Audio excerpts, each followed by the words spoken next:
আসসালামু আলাইকুম। মির্জা আব্বাস ভাই অসুস্থ এবং সে অসুস্থতার কারণে অনেকেই সোশ্যাল মিডিয়াতে বিভিন্ন জায়গাতেই দেখলাম, বিশেষ করে সম্ভবত যারা বিএনপির ভাই বোনেরা আছেন তারা বোধহয় বেশিরভাগ এইসব লেখাগুলো লিখছেন যে নাসিরউদ্দিন পাটোয়ারি হচ্ছে গিয়ে এই মির্জা আব্বাসের অসুস্থতার জন্য কারণ। আপনাদেরকে জ্ঞাতার্থে বলে রাখি যে মির্জা আব্বাস 2026 সালের 12ই ফেব্রুয়ারি যে নির্বাচনটা হয়েছে সেই নির্বাচনে উনি জনগণের ভোটে এমপি হন নাই। এটা ভাই আপনারা যারা আওয়ামী লীগের মতো গায়ের জোরে যদি কথা বলেন সেটা অন্য হিসাব, কিন্তু যদি যুক্তি আর বাস্তবতার প্রেক্ষিতে কথা বলেন তাহলে মির্জা আব্বাস যে ফেল করেছে সেটা আপনি নিজেও জানেন। আওয়ামী লীগের অনেক ভাই এই দিন একজনের সাথে কথা হচ্ছিল, উনি সম্প্রতি বাংলাদেশ থেকে এসেছেন, আওয়ামী লীগের সমর্থন করেন, বাট সে আবার আমারও পছন্দ করে ইন্ডিয়ার কারণে। তো উনি আমার বললেন যে বলতেছে ভাই কোন এমপি? আচ্ছা, রহমত রহমত আলী না রহমতুল্লাহ, যে রহমত আলী বোধহয়, যে বাড্ডার ওই দিকের যে এমপি ছিল আওয়ামী লীগের, এ বউ নাকি আবার খুব ভালো মানুষ। হ্যাঁ, বউটা সে ভোট দিতে গিয়েছে, পরের দিন দেখে তার বউয়ের ভোটটাও বউ দিতে পারে নাই, ভোট আরেকজন দিয়ে দিয়েছে, মানে রাতের ভোটের, যেটা 2018 সালে। তো এই লোক সে এরকম এক ভোট কেন্দ্রে সে সারা রাত ভোট মেরেছে। তো এসে তারপরে সে বললো যে ভাই এই ব্যাপার, ভোট কিন্তু এইভাবে হয়েছে, আপনারা যেটা বলেন এটা একদম অযৌক্তিক না। তো এটা কিন্তু আওয়ামী লীগের লোক সবচেয়ে ভালো জানে যে রাতে ভোটটা যে হয়েছে। আজকে বিএনপি 2026 সালের 12ই ফেব্রুয়ারি নির্বাচনে কি করেছে এটা বিএনপি পৃথিবীর সবচাইতে ভালো জানে, কিভাবে কি হয়েছে, কোন জায়গায় কাকে ঠকায় কাকে জিতানো হইলো কি, এগুলো সবকিছু ওনারা আমাদের চাইতে ভালো জানে, স্বীকার করবেন, এটাই হচ্ছে গিয়ে পার্থক্য। স্বীকার করার দরকার নাই, কিন্তু উনি কিন্তু একজন ভোট চোর। এবং দুনিয়াতে আপনি চুরি বাটপারি শয়তানি সবকিছু করবেন আর আপনি অসুস্থ হইলে সবকিছু মাফ হয়ে যাবে, বিষয়টা এরকম না। বাট আমাদের ভিতরে ওইটুকু মনুষ্যত্ববোধ, মানবতাবোধ, সৌজন্যতাবোধ আছে সেইটুক, যে একজন মানুষ অসুস্থ হয়েছে, মানুষ তো যাই হোক আশরাফুল মাখলুকাত হিসাবে আমি তাকে, তারপরে সে মুসলমান, আমি তাকে ভাই মনে করি, ভাই হিসাবে আল্লাহর কাছে দোয়া চাই আল্লাহ যেন ওনাকে সুস্থ করে দেখ। বাট এই যে দোষ যারা দিচ্ছেন তাদেরকে প্রথমে হিসাব করতে বলবো, মির্জা আব্বাসকে যদি নাকি ওনার ধরেন কোনো পাপ টাপ কিচ্ছু নাই, এই ভোট চুরি করেন নাই, উনি ভোটেই জিতে তারপরে সংসদ সদস্য হয়েছেন, উনি খুব ভালো মানুষ, ওনার মতো ভালো মানুষ এই দুনিয়ায় কেউ নাই।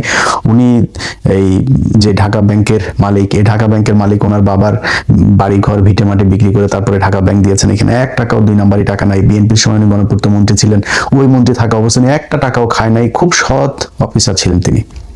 এরকম একজন সৎ মানুষ মনে করে তারপরে ধরেন বক্তব্যটা যদি শুরু করি, এইবার আসেন যে এটার জন্য দায়ী কে।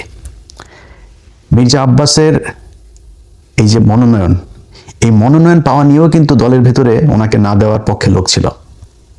জিজ্ঞেস করেন বিএনপির লোকজনের, যারা বিএনপি, আমরা তো ভাই মানে আওয়ামী বিরোধী ছিলাম, বিএনপির সাথে তো আমাদের সম্প্রতি সম্পর্ক, বিএনপি আমাদেরকে শত্রু মনে করে, বাট বিএনপির ভেতরে তো অনেক বন্ধু বান্ধব আছে, অনেক সূত্র আছে, অনেক সাথে এখনো ভালো সম্পর্ক আছে, ওনাদের কাছে জিজ্ঞেস করেন আপনারা। ওনার স্ত্রী আফরোজা বেগম, উনি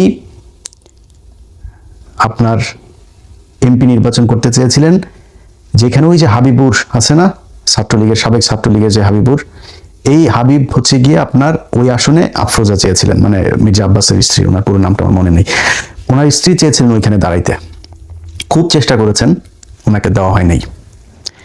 মির্জা আব্বাস এমপি হলো, হওয়ার পরে মন্ত্রণালয়ে মন্ত্রিসভা গঠন হইল, সেই মন্ত্রিসভার ওইখানে কি মির্জা আব্বাসকে মন্ত্রণালয়ে দেওয়া হয়েছে? বলেন, আপনারা বলেন। বিএনপির যারা মির্জা আব্বাসের দেখলাম ওনারা দেখার জন্য সোজা প্রধানমন্ত্রী নিজেও গিয়েছেন ইয়েতে দেখা করার জন্য, হসপিটালে দেখা করার জন্য, তো উনি খুব গুরুত্বপূর্ণ এই কারণেই তো গিয়েছেন। তো ঠিক আছে, আমরা ধরে নিলাম যে ওনাকে বিএনপি খুব পছন্দ করতো, ওনাকে মন্ত্রী পদমর্যাদায় উপদেষ্টা বানানো হলো। এই আওয়ামী লীগের সময় মনে আছে আপনাদের একবার ওই যে দপ্তরবিহীন মন্ত্রী একজন ছিল, কে যেন আমি ভুলে গেছি এই লোকটার নাম, কাউকে একজনকে দপ্তরবিহীন মন্ত্রী বানানো হয়েছিল, সুরঞ্জিত সেন গুপ্ত টুপ্ত বা কাউকে একজনকে, আমার মনে নাই তার নাম, তাই নিয়ে আমরা খুব হাসাহাসি করতাম, ট্রল করতাম ফেসবুকে। তো এই যে মির্জা আব্বাস, গয়েশ্বরচন্দ্র রায়, এরকম কয়েকজনকে দপ্তরবিহীন মানে এই মন্ত্রীর পদমর্যাদায় উপদেষ্টা বানিয়েছে না, এটা কিন্তু গালের মধ্যে একটা জুতা মারা। মির্জা আব্বাস ওই জুতায় কতটা কষ্ট পেয়েছেন সেটা আপনারা মানে বাস্তবতা দিয়ে আপনাদেরকে আমি বুঝাই দেই। আপনাদের মনে আছে গয়েশ্বরচন্দ্র রায় এই উপদেশটা বানানোর পরের দিন একটা বক্তব্য দিয়েছিল, মনে আছে আপনাদের? পৃথিবীতে যতদিন বেঁচে থাকবে কোনোদিন গয়েশ্বরচন্দ্র রায় মন্ত্রী হবেন না। উনি নিজে বলেছেন আমি কোনোদিন মন্ত্রী হব না যতদিন পৃথিবীতে বেঁচে থাকবো। কত কষ্ট পেলে তারপরে একজন মানুষ এই কথা বলতো। আপনার কি মনে হয় না মির্জা আব্বাস ওই একই রকম কষ্ট পেয়েছে? মির্জা আব্বাসও পেয়েছে। অতএব মির্জা আব্বাসের যদি নাকি এই কষ্ট, এই ব্রেনের উপরে যে চাপ, এই চাপ যদি কেউ দিয়ে থাকে সেটা বিএনপি দিয়েছে, নাসিরউদ্দিন পাটোয়ারি দেয়নি। এখন তারপরে আপনারা ধরেন তর্কের খাতিরে যদি তর্ক করতে যান, নাসিরউদ্দিন পাটোয়ারিকে এখন অনেকেই বলছেন মামলা টামলা করবেন, ওনার বিরুদ্ধে কথাবার্তা বলছেন। নাসিরউদ্দিন পাটোয়ারির জায়গায় যদি নাকি মির্জা আব্বাসকে হারানো হইতো, নাসিরউদ্দিন পাটোয়ারি এখনো পর্যন্ত তো জীবিত আছে, সুস্থ আছে, ওরে পিটাই মেরে ফেলতো বিএনপির লোকজন। মনে আছে আপনাদের? মির্জা আব্বাসের বউ নিজে চলে গিয়েছে আপনার কেন্দ্রে, নিজে কেন্দ্রে গিয়ে, সে ভিডিও দেখেছেন আপনারা? নিজে গিয়া, একজন ইয়ের বউ তো, ক্যান্ডিডেটের বউ তো এইভাবে যায় ভোট গণনা করতে পারে না, তাই না? তার এখানে ঢোকারই এখতিয়ার ছিল না, সে সেখানে গিয়েছে, গিয়ে তারপরে সেটা নিয়ে আপনারা সোশ্যাল মিডিয়া, নিউজ, পত্রিকা, টেলিভিশন সব জায়গায় দেখেছেন এই খবর। কেন গিয়েছিলেন? ভোট চুরি করতে গিয়েছেন। আপনি ভোট চোরের বউ, আপনি ভোট চোর। যদি বলেন যে নাসিরউদ্দিন পাটোয়ারির কারণেই সে মারা গিয়েছে, নাসিরউদ্দিন পাটোয়ারির কারণেই সেটা হয়েছে, নাসিরউদ্দিন পাটোয়ারির এইটুক দায়িত্ব নিয়ে নেওয়া উচিত। মারা গেলে মারা গেছে, আমার কথা যদি সেই রকম অবস্থা হয়, হয়েছে, আমি সত্য কথা বলছি, আমি ভোটে আমারে জোর করে তারা চুরি করে জিতাইছে, এই জন্য করা হয়েছে। এই নাসিরউদ্দিন পাটোয়ারি সহ জামাত ইসলাম, এই যে আজকে পর্যন্ত চুপ করে আছে না, এই জামাত ইসলাম, ওই যে ওয়াকার বলেছিল বুকে পাথর বেঁধে তারপরে হাসিনাকে সে দেশ থেকে বের করেছে, এই জামাত ইসলাম বুকে পাথর বেঁধে তারপরে এই 12 তারিখে নির্বাচনটা মেনে নিয়েছে। কারণ জামাত ইসলামকে বলা হয়েছিল শুধু এক জায়গা থেকে না, আপনাদেরকে বললাম না, এটা জামাতের কেন্দ্রীয় নেতাদের সাথে যাদের পরিচয় আছে তারা জিজ্ঞেস করে নিয়েন যে কোন কোন জায়গা থেকে, দেশের ভেতর বাহির, উত্তরপাড়া, দক্ষিণপাড়া, বিভিন্ন জায়গা থেকে, কোন কোন জায়গা থেকে তাদেরকে বারবার ওয়ার্নিং দেওয়া হয়েছে। জামাত কিন্তু চেয়েছিল প্রতিবাদ করতে, রাস্তায় নেমে যেতে চেয়েছিল, এটা নিয়ে ব্যাপক গ্যাঞ্জাম তাদের করার লোকও ছিল, প্রস্তুতিও ছিল, তারা করতে হচ্ছে, বাট তাদেরকে বারবার করা হয়েছে যে না, কোনো কিছু করা যাবে না। তারা করে নাই। তারা কিন্তু এই দেশের কথা চিন্তা করে, দেশটা গৃহযুদ্ধ বেঁধে যাবে, দেশে একটা খারাপ পরিস্থিতি তৈরি হবে, আওয়ামী লীগ, ইন্ডিয়া তারা সুযোগ নেবে, তারা নিজেদের ক্ষমতায় দাওয়ার চাইতে দেশের যে রাজনৈতিক পরিবেশ, এই পরিবেশটাকে তারা শান্ত রাখতে চেয়েছে, এই জন্য তারা ওই দিন গ্যাঞ্জাম করে নেই। আপনার মনে হয় না যে জামাতের এইটুকু ক্ষমতা আছে? এবং আপনারা বলে রাখি, জামাত ইসলামের যদি নাকি মাঠে নামে পিটাপিটি করতে আসেন না, বিএনপি আপনারা পিটাপিটি করে পারবেন না ওদের সাথে। অনেক বড় বড় কথাবার্তা বলতে পারেন। ওই যে ছাত্রলীগ, আওয়ামী লীগের লোকজন মনে আছে, বিধবা নারীদের মতো জামাই মারা গেলে যেমন অসহায় হয়ে যায় না, ছাত্রলীগ, যুবলীগ, পুলিশ প্রশাসন ছাড়া ওইরকম আমরা ওদের বিধবা বলে খেপাইতাম। সবসময় পুলিশের পেছনে থেকে তারা বিশাল মাস্তানি করতো। আজ কোথায় রে বাবা তোরা? তোদের পুলিশ বাপ নাই, আর সেনাবাহিনীর বাপেরা নাই, আজকে তোরা কোথায়? রাস্তায় আয়, আজকে তো রাস্তায় যাইতে পারিস না। তোর মারে খেদানোর পরে যখন বুঝছিস সরকার ক্ষমতায় নাই, 3 মিনিটের মধ্যে সারা দেশ থেকে তোরা উধাও হয়ে গেলি। এরকম আন্ডা বাচ্চা সহ পৃথিবীর ইতিহাসে কোনোদিন এরকম হয়নি। তোরা এখনো দেখা হইলে তারপরে বড় বড় কথাবার্তা করে, আশপাশের থেকে দেয়, এই আপনার আওয়াজ দেয় যে রাজাকার। তো রাজাকার আমি তো প্রাউডলি বলি রে বেটা, আমি রাজাকার, আমার বাপ রাজাকার, আমি আর আমার আব্বা দুইজনে মিলে তোদের মাদেরকে নিয়ে পাকিস্তানি দিয়ে আসতাম। এটা আমি নিজে বলি, স্বীকার করি। আমি কি বলদ? তোর বলদ মনে হয় আমারে? আমি ঠকবো কেন?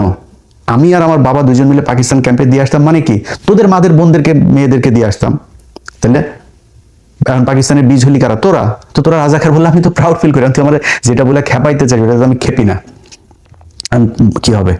রাজাকার বলবে, আমি তোর বলবো তোর মা তো বিয়ে ছাড়া মোদের সাথে যায় শুইতেছে, তোরা তো ওইটা আনতে পারিস না, তোদের মারে তোদের আপারে আন, এটা তো আনতে পারিস না। তো এটা বলে ওনারা করতে চায়। যাই হোক, সেই রাজাকারের ওই আলাপে গেলে আবার অনেক অন্যদিকে চলে যাবে। তো এখন এই মির্জা আব্বাসের বিষয়ে যদি নাকি এখন মনে করেন জামাত ইসলাম মাঠে ওই দিন খারাপ কাজ করতো, তাহলে দেশের পরিস্থিতিটা খারাপ হইতো। বিএনপি হইলে এই ধৈর্য জীবনও দেখাইতো না। হেরে তারপরে বিএনপি জিতে আজকে করছে, ক্ষমতায় আছে, ভোটে হেরে। শুনেন, যেই সব জায়গায় 3000, 4000, 5000 এরকম হয়েছে 57টা না 54টা আসনে। আপনার মনে, তারেক রহমান প্রধানমন্ত্রী, সেই প্রধানমন্ত্রী খালেদুজ্জামান ভাইয়ের কাছে জিতেছে হচ্ছে 5000 ভোটে। এটা আপনার বিশ্বাস হয়? আপনি কাউন্ট করেন প্রথম দিকের কেন্দ্রগুলোর ফলাফল আর শেষে একই সাথে 17টা কেন্দ্রের ফলাফল দিয়ে দেওয়া হইলো। কেন? ওগুলিতে সব করাতে তারেক রহমান আগায়, সব করাতে। আর প্রথমে যেগুলো ইন্ডিভিজুয়ালি কেন্দ্রগুলো করা হইলো, সব করাতে খালেদুজ্জামান ভাই আগায়। এটা আপনাদের বিশ্বাস হয়? তো কেমনে হয়েছেন, কেমনে ক্ষমতায় গেছেন, সমস্যা নাই, কোনো সমস্যা নেই। তারপরেও তারেক রহমান এখন পর্যন্ত সোফার যা কিছু করছে খারাপ লাগছে না। খালি একটাই অনুরোধ থাকবে, আওয়ামী লীগ আর ইন্ডিয়ারে নিয়ে আসেন। আর কোনো জায়গায় কোনো কিছুতে কোনো আপত্তি নাই, কোনো কষ্ট নাই, কোনো অভিযোগ নাই, কিচ্ছু থাকবে না। শুধু আওয়ামী লীগ আর ইন্ডিয়ার ব্যাপারে আমরা কিন্তু এখনো দেখছি, যদি মনে হয় বা দেখি যে আওয়ামী লীগ এবং ইন্ডিয়াকে আপনারা আবার ফের করতে যাচ্ছেন, তাহলে কিন্তু সেই আওয়ামী লীগের সাথে যেরকম বিদ্রোহ করেছিলাম ওই বিদ্রোহ কিন্তু আবার শুরু হবে। আমরা তো এখন দেখছি, এবং এখন পর্যন্ত যেটা বললাম যে এটা আবার বলাতে আবার আমাদের অনেক লোকজন আবার করে, ভাই ইলিয়াস ভাই আপনি বিএনপি ক্ষমতায় আসছে দেখে মনে হয় চামচামি শুরু করলেন বিএনপির পক্ষে। ভাই এই পরীক্ষা গত 10 বছর ধরে দিচ্ছি, এটা নতুন করে পরীক্ষা দেন, সামনেও দেখবেন তারেক রহমান যদি ইন্ডিয়ার কাছে যদি বিক্রি না হয় আমার কোনো সমস্যা নেই। তবে সামনে নির্বাচনে গেলে আবারও দাঁড়িপাল্লার পক্ষেই ভোট চাবো, এটা আপনাদের আগে বলে রাখি। কারণ বিএনপির চাইতে জামাতকে যদি আপনি আমার কম্পেয়ার করতে বলেন, তাহলে আমার কাছে মনে হয় জামাতের লোকজন বেশি অনেস্ট। জামাতের লোকজনের চিন্তা ভাবনা, আমি একজন মুসলমান হিসেবে তাদের যেই চিন্তা ভাবনা পলিসি সেগুলো আমি পছন্দ করি, সেই কারণে আমি তাদের পক্ষেই করবো। বাট একদম বিএনপির বিরুদ্ধে কোনো তর্ক বিতর্ক, বিএনপির বিরুদ্ধে একদম ঢালাও ভাব এগুলো আমরা করবো না যদি ইন্ডিয়ার বিরুদ্ধে। বাট যদি যায়, আমারে যদি ভাই মাথার মধ্যে আপনি পিস্তলও ধরেন, কোনো লাভ হবে না। আমি এটারে একদম আমার জীবন থাকতে সর্বোচ্চ এটার বিরুদ্ধে আমি যুদ্ধ করে যাব। তো এখন ধরেন এই মির্জা আব্বাসের বিষয়টা দিয়ে শেষ করি, যে মির্জা আব্বাস ভাইয়ের মতো যারা যারা এখন রাজনীতিবিদ আছেন, এই মির্জা আব্বাস ভাইদের মতো মানে তারা যদি নাকি দুনিয়ায় থাকা অবস্থায় বা সুস্থ থাকা অবস্থায় যদি আকাম কুকাম করেন, আর অসুস্থ হবেন আর মারা যাওয়ার পরে আপনাদের নিয়ে দুনিয়ার সবাই ভালো কথা বলবে, এই আশাটা করেন না। এটা আপনাদের আগেই বলে রাখলাম। মির্জা আব্বাসের প্রতি আমার মানে আমি তো মির্জা আব্বাসের চাইতে অনেক ছোট, তারপরেও তার প্রতি আমি খুব জানাইতে পারতাম। একটা ছোট্ট বিষয় আপনাদের সাথে শেয়ার করি। মির্জা আব্বাসকে আমি একটা এই প্রথম আগে শুরুটা বলি। মির্জা আব্বাস কোনো এক ব্যক্তি তার বিরুদ্ধে কথা বলেছে, তাকে গালাগালি করেছে। সেই গালাগালির প্রেক্ষিতে সে আবার সেই ব্যক্তির নাম ধরে গালাগালি করেছে, এবং সে আমাদেরকেও ইন্ডিকেট করেছে ফ্রান্স, আমেরিকা থেকে। তো এগুলো করে তারপরে করেছে। তো দাদা তার বিরুদ্ধে আবার তাকে নিয়ে একটা নিউজ, একটা ভিডিও করেছে, বা ফেসবুকে সম্ভবত পোস্ট করেছিল, কিছু একটা হবে। তো এটার পরে আমারে ফোন করলো হচ্ছে ওই যে বাড্ডার কায়ুম ভাই, যিনি নাহিদের কাছে যিনি হেরেছেন। তো কায়ুম ভাইয়ের সাথে আমার আবার খুব ভালো সম্পর্ক অনেক আগে থেকে। তো কায়ুম ভাই আমার বলে, ইলিয়াস ভাই আপনি কাজ করেন না, দাদার সাথে মির্জা আব্বাসটা একটু মিলাই দেন। তো আমি তারে বললাম যে আসলে দাদা তো একটু একরোখা মানুষ, তো আমার তো ওনার কাছ থেকে জানতে হবে যে উনি আসলে মির্জা আব্বাসের সাথে কথা বলবে কিনা, যেহেতু মির্জা আব্বাস আগে দাদাকে বাজে কথা বলেছে। তো দাদারে ফোন দিয়ে জিজ্ঞেস করলাম, দাদা বললো যে ঠিক আছে, ওকে। তো সাথে সাথে আমার আবার আমি কায়ুম ভাইয়ের জানানোর সাথে সাথে কায়ুম ভাই এবং মির্জা আব্বাসের সাথে আমার কনফারেন্সে নিয়ে গেল, দিয়ে তারপরে মির্জা আব্বাস ভাই তখন কক্সবাজারে, এটা কিন্তু আজ থেকে আরো প্রায় ধরেন 6 মাস আগের ঘটনা। তো মির্জা আব্বাস ভাই কক্সবাজার, মির্জা আব্বাস বললো যে ইলিয়াস আমি করবো না, ঢাকায় আসি, ঢাকায় গিয়ে তারপরে আমি এটা নিয়ে বসবো না। ঠিক আছে, আমার তো আর এখানে আমি মিডল ম্যান হিসাবে কাজ করেছি। এরপরে সে আর আমার সাথেও কায়ুম ভাইও আর কিছু বলে নাই, সেও আমার কিছু বলে। এর মাঝখানে দেখি আবার ফের সে ঢালাও ভাবে আমাদেরকে নিয়ে বাজে কথাবার্তা বলা শুরু করলো। তারপর আমি আমার মতো ছিলাম। বাংলা এডিশন যেদিন উদ্বোধন, দেখেন এটা, এটা 6 মাস না, আরো অনেক আগে, অর্থাৎ বাংলা এডিশন উদ্বোধন হয়েছে জুলাইয়েরও আরো ধরেন মাসখানেক আগের ঘটনা এটা। সো প্রায় 8-9 মাস হয়ে গেছে। তো জুলাইয়ের ওই প্রোগ্রামের জন্য আমি মির্জা আব্বাস ভাইরা আমার অফিসের একজন ফোন দিয়ে বললো যে ভাই এই ব্যাপার, আমার বাংলা এডিশন উদ্বোধনে আপনাকে একটু দাওয়াত দিতে বলেছে, আমি কার্ডটা কোথায় দিয়ে আসবো। সে খুব বাজে একটা কথা বলেছে। কি বাজে কথা ওইটা আর সোশ্যাল মিডিয়াতে বললাম না, বাট খুব বাজে একটা কথা বলেছে। এবং এই যে মানুষটা আমার নিয়ে বললেন, আমি বললাম যেটা যে ওনার চাইতে আমার রক্ত কিন্তু কম গরম না। হ্যাঁ, আমি কিন্তু আমার যদি নাকি আমি কোথাও যদি নাকি আমার মনে হয় যে আমার মাথা যদি ঠিক কন্ট্রোল করতে না পারি, ও আমার চাইতে কত শক্তিশালী আমি দেখি না। আমি কিন্তু মানে সর্বোচ্চ আমার শরীরে যেটুকু আছে ওইটুকু আমি কাজে লাগাই। তো ওনার চাইতে আমার রক্ত কম গরম না, বাট আমি কিন্তু ওনার এই খারাপ সময় আমি এটা ওনাকে খুব সম্মান দিয়ে কথা বলছি, এবং আল্লাহর কাছে দোয়াও করছি যে আল্লাহ যেন ওনাকে সুস্থ করে দেন। কিন্তু রাজনীতিবিদদেরকে বলবো, ভাই চুরি করবেন, চোট্টামি করবেন, মাগিবাজি করবেন, দুর্নীতি করবেন, দেশের বিরুদ্ধে কাজ করবেন, সব আকাম কুকাম করবেন, এরপরে মরার সময় আপনারা কেউ খারাপ কথা বলতে পারবে না, মরার পরে আপনারা নিয়ে কেউ খারাপ কথা বলতে পারবে না। এই প্রত্যাশাটা করা বন্ধ করে দিন। যারা মরার পরেও এই যে দেখেন না আপনার ওই যে ইতে নিয়ে যায়, শহীদ মিনারে নিয়ে যায়, শহীদ মিনারে নিয়ে তারপরে ফুল দেয়, সারা দেশের মানুষ গিয়া, তারপরে হাজার হাজার মানুষ গিয়া ফুল দেয়। ওরে ওই ফুল যার কপালে আছে, যেই কয়জনের কপালে এই ফুল জুটেছে, সব কয়টা মনে করবেন যে জুতা খেয়েছে। কথাটা শুনতে খুব খারাপ লাগলো, একজন মুসলমান হিসেবে বললাম, কোন মুসলমান যদি এই শহীদ মিনারে গিয়া বিভিন্ন জায়গায় ফুল টুল এগুলো নেয় না, এই মৃত্যুর পরে যার হয়েছে ওরে মনে করবেন ওর জীবনের অনেক পাপ আছে, এই পাপের শাস্তি কিছুটা এখানে দুনিয়ায় হচ্ছে। যে আল্লাহ যাকে পছন্দ করেন ওরে আল্লাহ শহীদ মিনারে ফুল নেওয়ায় না। আপনাদের মনে আছে কবি আল মাহমুদের কথা মনে আছে? আল মাহমুদ ভাই কিন্তু একজন মানে আমার দেখা একজন সবচেয়ে মানে শ্রেষ্ঠ মানুষদের মধ্যে বাংলাদেশের একজন উনি। পিয়াস করিমের কথা মনে আছে? দুইজনের একজনকেও এই ছাত্রলীগ আওয়ামী লীগ এরা শহীদ মিনার নিতে দেয়নি। এর ফয়সালা আল্লাহ ওই উপর থেকে করেছেন, এটা দুনিয়ায় কেউ ফয়সালা করেন। আল্লাহ ওনারে এই শাস্তি দিতে চায় নাই, এই অপমান করতে চায় না, এই জন্য ওরা শহীদ মিনারে নেয় নাই। আল্লাহ পছন্দ করেছেন তাই শহীদ মিনারে নেয় নাই।